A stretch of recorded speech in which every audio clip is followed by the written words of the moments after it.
Hello, my name's Tina Farr and I'm the head teacher here at St Ebb's Primary School. Thank you for having a look at our virtual tour. Obviously, it's not quite the same as visiting a school. I always say to people who are parents, the most important thing you can do is go along and feel what a school's like, meet the head teacher, see some children in action, so that you can understand whether it's the correct school for you and your family. So what I will do is I'll give you the best possible substitute that I can by giving you a very honest tour of our school and telling you about the kind of learning experiences your child can expect and what our values are really and what's important to us.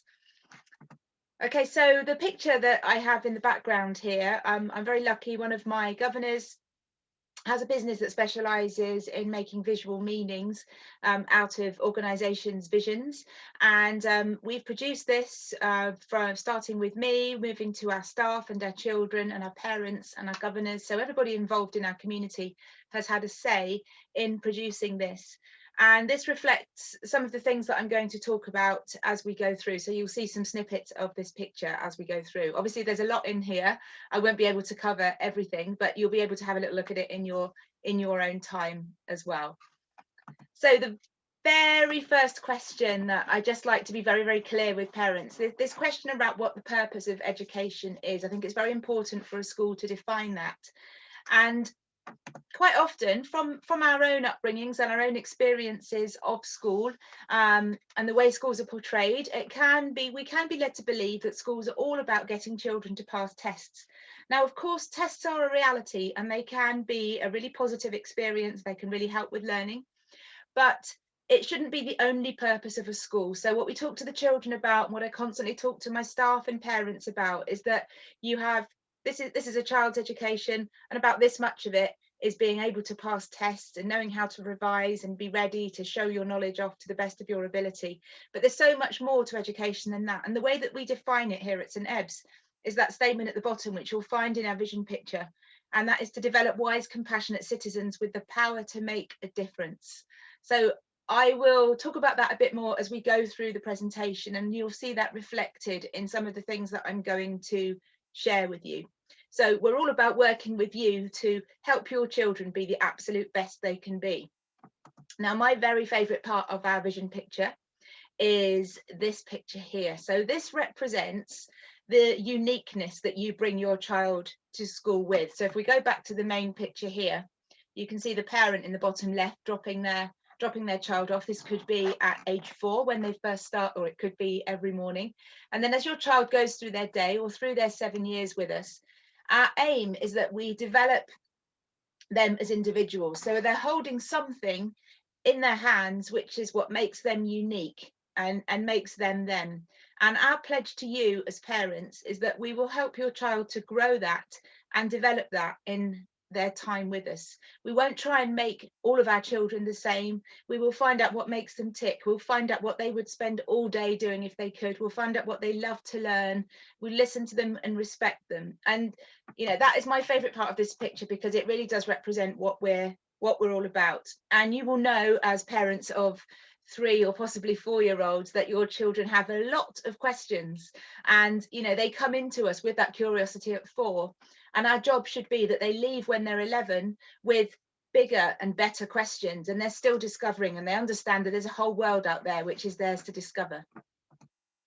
So we start off in reception, and those of you that have got children at nursery will understand all about play-based learning.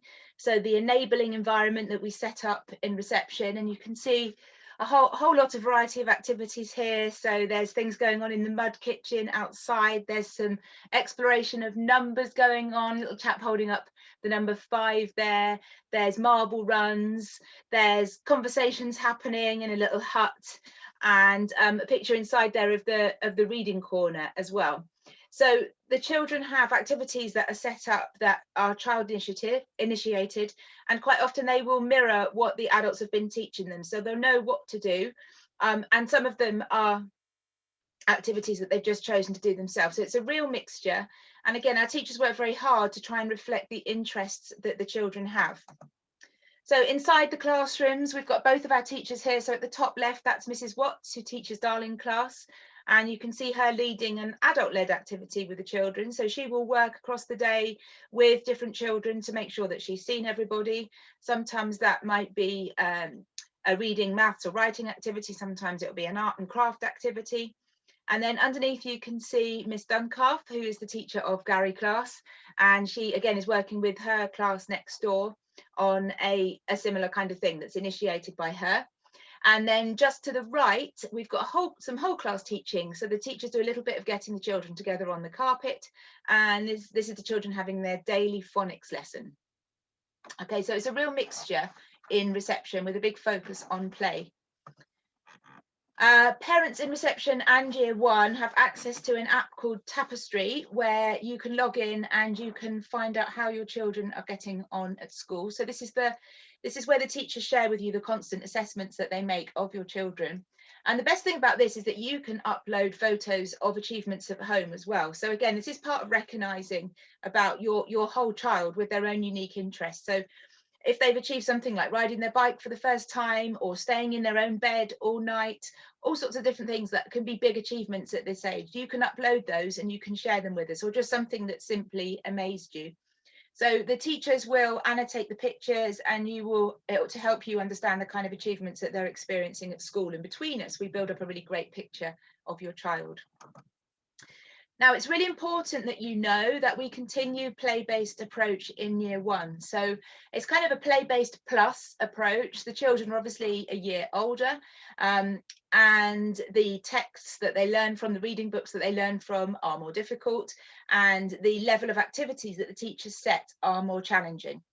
And so it's a very similar environment. So you can see in the bottom left there, that's Mrs. Woods, who's one of our year one teachers. So she's in the role play corner there, and she will be asking questions to deepen children's learning, to find out what they understand and what they're thinking, to help grow their imaginations. And then you can see on the top left, they're actually her hands in the bottom right of that picture. So she has joined in with an activity that she set up for the children in maths.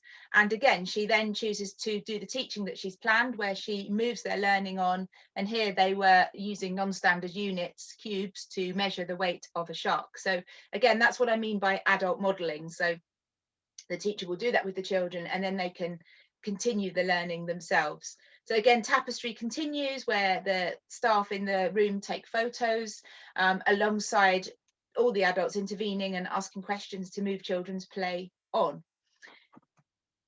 And you can see that this has a really positive impact on the quality of learning that comes out. Some of these activities have been done in groups with adults. So the ones in the middle, the drawings of the pirates. So that was one with one of our very talented TAs, who's a great artist, and she was able to work with the children to help them improve their art skills. And yes, so you can see various activities that the children have worked on from their play-based environment in year one. So really important that you know that children's brains, there's lots of evidence that I can share with you at the end. Children's brains develop differently up to the age of 7, and they are not designed to sit on their bottoms for 6 hours a day. They need to be up and moving. And that's not to say that we don't have them sitting down on their bottoms. They do sit down and they concentrate for periods of time, and they have whole class teaching as well.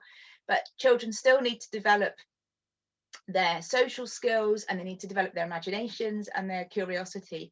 And most importantly, stay as enthusiastic and engaged with learning as they come in with us, as I said to you at the beginning. Okay, so moving on to the curriculum across the rest of the schools. So we have projects based around what we call inquiry questions across the rest of the school. And all of those questions have stories about people and places at their heart. And we look at the problems that humans experience, and sometimes animals. Sometimes these are real problems, sometimes they're fictional settings. But most importantly, this is a curriculum of hope. And we look at the possibilities that come out of some of the problems that people and animals experience. So I'll just illustrate that with a couple of examples. So this is one of our projects in year 2. So is water the most precious thing in the world? So this is what I mean by an inquiry question. So this is what the children are presented with. The teachers then involve them in the planning, so we can find out what they think, what our starting points are, what knowledge they already have, what connections they're making with previous learning or experiences at home. And it's really, they're questions that don't necessarily have a definite answer, but they they stand behind a lot of the learning that children do through the project. So all of the science knowledge, for example, is planned around this. The children are learning about the water cycle. Again, there's lots of art, which I can show you in a moment as the outcome of it. All of their writing will be linked to this as well. So they'll be debating with each other as well, because some of them will think one thing and another will think another. And we're very keen here on teaching children how to debate properly and how to debate without falling out, and understand that people can have different opinions to you, and that's okay. So at the end of each project, you're invited in. Now, obviously, at the moment with the pandemic, that's a little bit difficult. So we're creating virtual project outcomes for parents. But this is an example from the year before last, actually. This was the outcome from this lovely inquiry question. So you can see the water cycle on display there in the classroom, and all the language, vocabulary the children had been learning. The children went on a boat trip. So all of our projects usually come with a trip out or some expert visitors in to enhance the learning. And they wrote poetry about the river. They looked at the habitats around the river, just around the corner here on the Thames.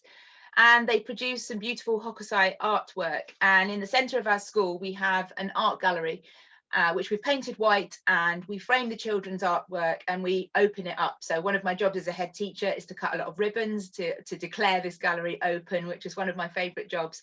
And you can see the children teaching their parents about what they'd learned throughout the project. And what we find is that there's a lot more meaning to the project when the children know they have a real audience to present to at the end.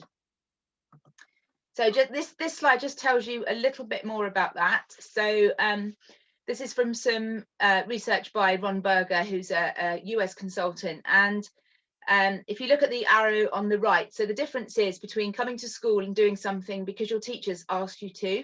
And I know I was that kind of compliant child at school. If my teacher asked me to do something, I did it because I wanted them to be pleased with me, and I wanted my parents to be pleased with me. But what we want is more than that. So we want children to understand that what they're learning is important.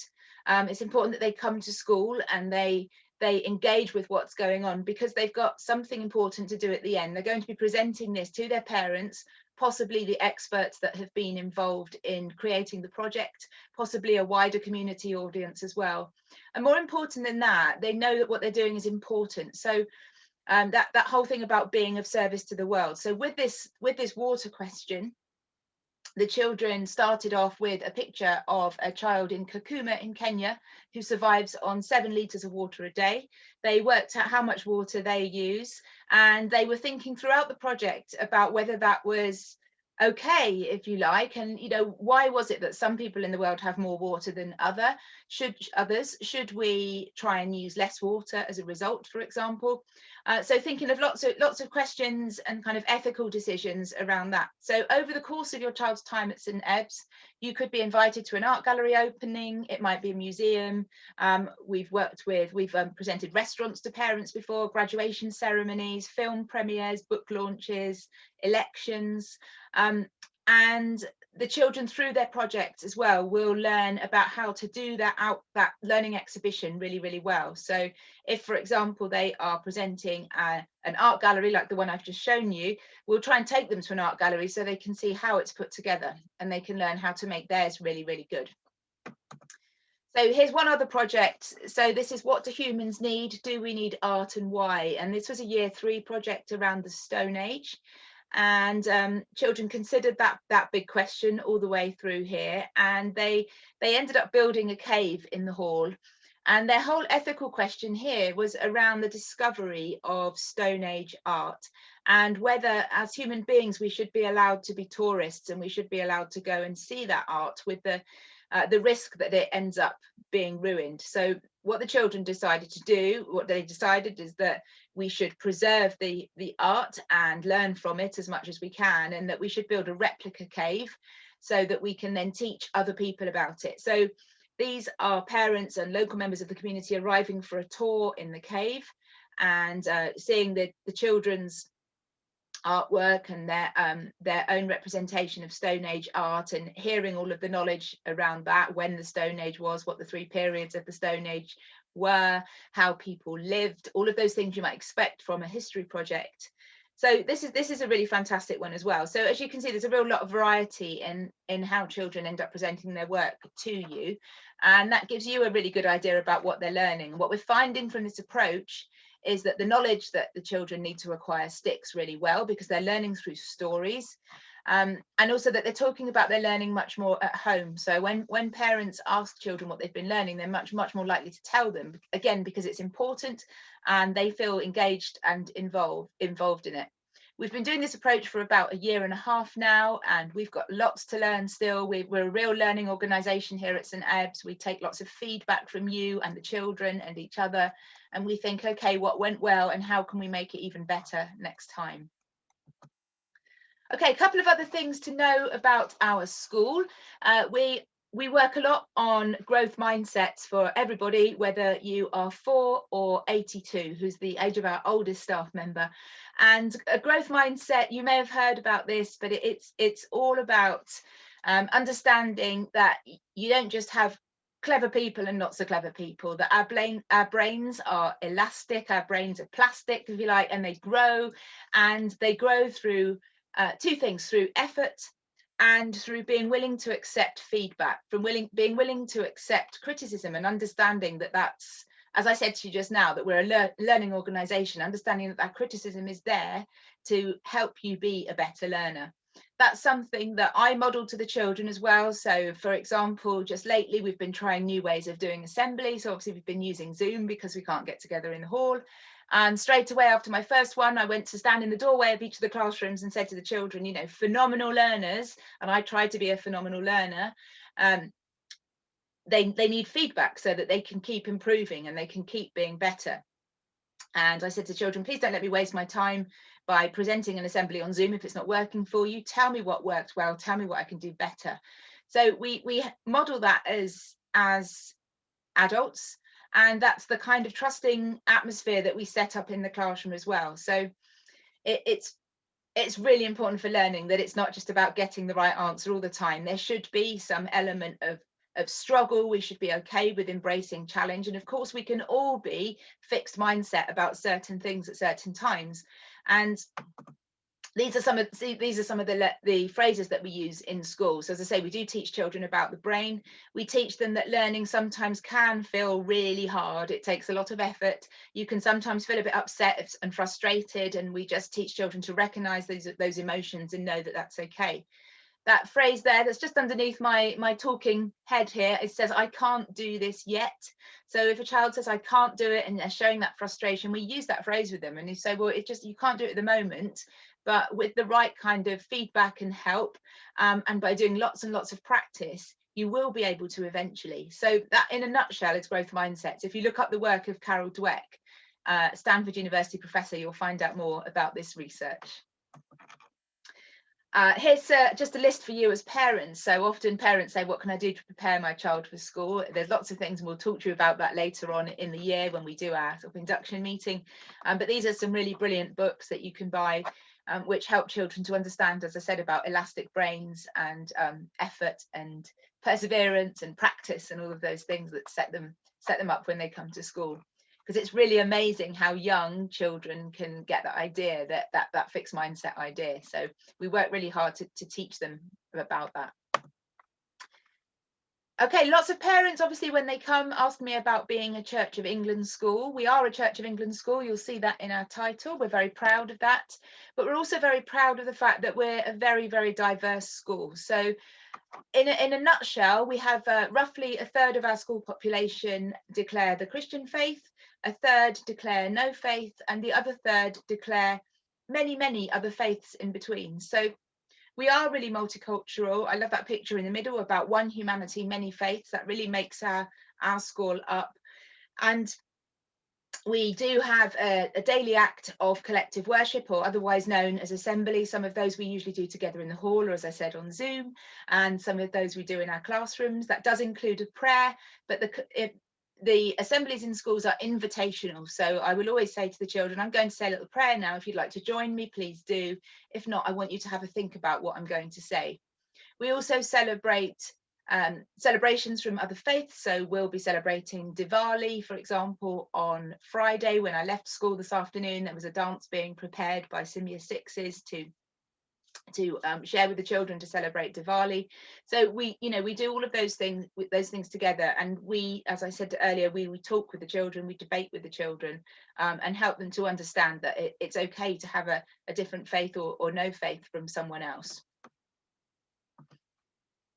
Homework is often something parents ask about, obviously, so we're just rewriting our homework policy at the moment, but certainly for the younger end of the school, learning at home, the most important things you can do, which I'm sure you're doing already, is it's read as much as possible. It doesn't matter how old your child gets, please read to them, read with them, model reading to them at home.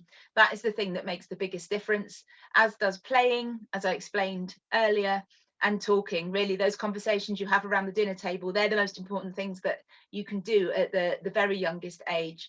And then on top of that, when you're in the car, counting forwards and backwards, relaxing together, and helping the children to develop their own passions and skills are really important. Now, as time goes on, we do set a little bit more homework as we go through the school. In line with the projects, we'll send home a whole list of additional things that you can do. They might be a museum to visit, for example, it might be a model to build, but all of those things are optional because we understand that all of you have very different family circumstances. And for some families, sitting down and making a volcano would be a great way to spend a Sunday afternoon. And for others, it would be an awful way to spend a Sunday afternoon. So we try and give as many different options to suit as many different families as we can. As the children get into year 5 and 6, they get a little bit more formal homework to sort of help them with their independent learning skills. And what we hope, of course, as well, is that the children are so inspired by the projects that we do with them, that there's things that they want to do at home. And we welcome any additional learning that children have done at home on anything that they're interested in. Behaviour, parents always ask me how we manage behaviour as well, with 340 children in the school. So it's all about relationships. And just underneath there it says, I wonder. So this is from our picture, and you can see an adult there, or perhaps an older child, trying to comfort a younger child by saying, well, I wonder if you're worried because your friend's not here today, or I wonder if you've got the right lunch today. So if a child is unable to tell us what they're cross about, we try and find out. And that's because we really believe here that behaviour is about communication. So if you think of an iceberg and you think of the 10% of the iceberg that you can see above the water, that's what the behaviour that you see. And if that is undesirable behaviour, then it's highly likely that the 90% of the iceberg that's hidden, it means there's something going on and the child is trying to communicate with us what the problem is, and there's something that they're not telling us. So we work very hard with them and with you as a team to improve behaviour in that way. So all about relationships, very kind, very patient adults, and as I say, getting to know your children's interest is really key in this as well, because if a child is having a bad day, then if we know what it is that they really like to do, we can normally help them. So we use with the children something called zones of regulation. So when the children come in the morning, they will put their picture or their name on a little chart in their class. So if they're feeling okay and ready to learn, or green, they will stick their name there. If they're feeling a little bit tired, or just didn't sleep very well, or a bit hungry or something, they might put their name on the blue. If they're feeling genuinely a bit silly and wiggly and just not quite calm and ready to learn, they put their name on the yellow. And the red zone is for when children feel really, really upset. So it's unlikely that they come in like that, but if something's happened during the day, they might want to communicate to us that they're not feeling so good. And then what we do, we work with the children to give them strategies. So if you are feeling a bit yellow and not able to concentrate, what are the kinds of things that you could do to help yourself get back into the green zone? You can read more about this online. So I've alluded to this already. Another favourite part of the picture for me is about this parent partnership. You know, gone are the days where you just send your child. I went to school on a bus it was only a mile away, but my parents were very interested in what I did at school, but they didn't get to go to school at all, really. And that triangle there with trust in the middle, that is really, really important. So if your child knows that you trust us and we trust you, they will feel safe at school and they're likely to do really well. If that trust gets broken, so if the child comes home, for example, and says something's happened that you don't feel very happy about, that's, you know, obviously fine. Please bring that to us so that we can clarify the situation, or we can find out a bit more for you. But please don't communicate that to the children. That's, you know, we ask that you say to the child, oh, that sounds like you were upset about that. Let me talk to your teacher tomorrow, and we'll find out a bit more, and then we'll work out how we can help you. So that trust is really important. And going back to what I said about Tapestry earlier, with the uploading of things that have happened at home, keep that going through school. Tell, you know, email your teachers, tell your child's teacher about your children's successes. Tell them if they're worried about something. Tell them if something's happened at home, if there's been a bereavement, or you're worried about something at home, because that really helps us to understand your child further. And as I said down that bottom right, the feedback, we do send out a lot of surveys, and we ask parents to tell us how we're doing and how things are coming across, how we're communicating, and what we can do better. Okay, we're nearly there. So Forest School, this is a big part of learning at St Ebbs. It's really important that you know that. So the children in foundation stage have Forest School every other week, and we have a Forest School site just across the road in Hogacre, and 2 qualified Forest School leaders. So as I say, it's every other week in reception, and then it's around 9 weeks per year group as they go through the school, and this continues right up to year 6. And in Forest School, the children learn about the changing seasons and nature. They learn to love nature. We teach them to love nature, you know, as I'm sure you do as their parents, so that they want to love and look after our planet as well. The children play imaginative games. They climb trees, they light fires, they have hot chocolate, they cook marshmallows, they build seesaws, as you can see in that 3rd picture along there. They learn about turn taking and resilience, and many of those things I talked about with the play-based learning as well. It's an absolutely brilliant experience, and we love it, and the children love it, and that continues up to year 6. School dinners are a long way from when I went to school. So there's a 3 weekly rota, and dinners are free up to the age of 7. So you can have this menu at home or look at it on the website, and you can think with your child, are you going to eat any of those things today? And if they're not, you can send a packed lunch. So they come to school and they choose the dinner that they would like to have. And as I say, that changes over the course of 3 weeks. You can see the dates down the side there. This is just one of the examples. So school dinners are free up to the age of 7 for everybody, and then you get charged after the age of 7. So I think they're £2.30 at the moment after the age of 7. But as I say, children can bring packed lunches as well. Normally children would eat in the school hall. At the moment though, children above from year 2 upwards are eating in their classrooms, and reception and year 1 eat in the hall at separate times. We have an after school club. We normally have a breakfast club, but we are unable to staff that at the moment during the pandemic. However, after school club is running, and after school club is brilliant. It's run by our own staff. We have a fantastic manager, and her staff team are very creative. So we try and emulate, again, your child's interests and the kinds of things that they would be doing at home as well. And they genuinely have a lot of fun in after school club. It's £12 per session, so £12 up till 6 o'clock, or you can have a half session for £9. We feed them as well, so they have a little snack, and they play outside and do lots of creative things and competitions and all sorts. So it's a really happy little place. And in normal times, we have lots of after school activities. At the moment, we've got some very small football clubs and Bollywood club. So we aren't able to offer the full range of clubs because they're reliant on having a mixture of children across the school. And at the moment, the children are separated into year group bubbles. So these are the kind of things that would be on offer in normal circumstances. And yes, so just a few words about the pandemic and how we're managing that at school. So as I said, the children in year group bubbles, we've got 2 classes per year group. So the reception children can mix between the 2 classes, but they mix outside, not inside the classes. Social distancing is not expected or indeed possible for most primary school children. So their experience of school is pretty normal, actually, apart from a few fences here and there so that they can stay distanced when they are outside playing. So the whole thing is that they're kept in their bubbles.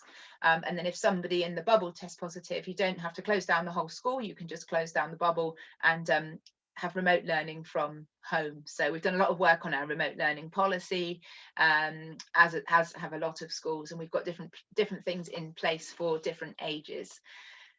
If you want to have a look at what school looks like at the moment, you can click on the link here, and this is also on our website, and this will take you to a video that shows you how school is currently.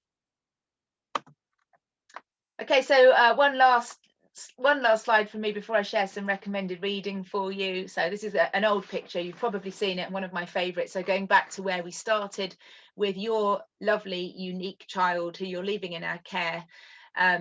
We will love your child and care for them while you're not with them, work with you to create the most fantastic little person that we can, ready for secondary school. And just remember what I said at the beginning, that, you know, we take their academic progress really seriously, but education is about a lot of that for the very reasons that are explained in this picture. Okay, so that's the end from me. If you wanted to read any more about our approach here, some of the research that we use and our reasons for doing it, there's some links there that you can go to. As I said, remember, you know, I've been here 2 years. We are learning all of the time and very excited about the direction that our school is going in. If you would like to meet me, please do contact our school office. The details are on the website, and I'd love to say hello. Or if you've got any questions, please do drop us an email. But thank you very much for listening, and I'll look forward to meeting you soon.